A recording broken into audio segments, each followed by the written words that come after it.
Some kind of extraordinary events happened in the basement. We have new information tonight about the massive fire in Boston's Back Bay neighborhood that killed 2 firefighters. Good evening and welcome to 22 News at 6. I'm Barry Krieger. And I'm Laura Hutchinson. It's been a somber day in Boston and around the state as we learn more about those 2 firefighters killed in the line of duty. Lieutenant Edward Walsh and firefighter Michael Kennedy were killed after getting trapped in the basement of a Boston brownstone on Beacon Street yesterday. Right now, the fire union is working with the families on funeral arrangements. Fire Department spokesman Steve McDonald said nothing has been ruled out regarding the cause of that fire, but officials know strong winds made it much more difficult to fight.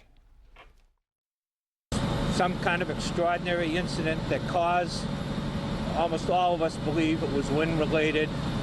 You know, I can personally know when I walked around to the back of that building, the wind blew my helmet off, which is not an easy thing to do.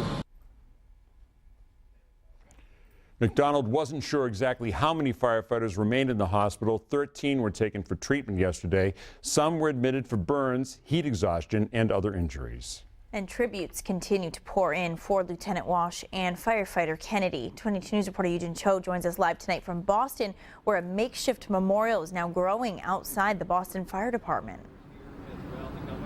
Lieutenant Walsh and firefighter Kennedy called this Boylston Street fire station behind me their home. This is just a few blocks from Beacon Street, and Walsh and Kennedy were the first firefighters to run into that burning building on Beacon Street. And all day today, fellow firefighters from all over New England, families, friends, and even strangers have stopped by to drop off flowers in honor of them. I talked to one woman who is from New Hampshire. She told me she drove down here today.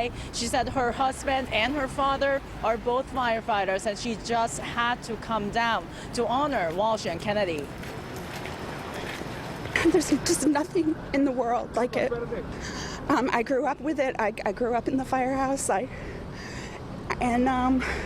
These men and women are just unbelievable.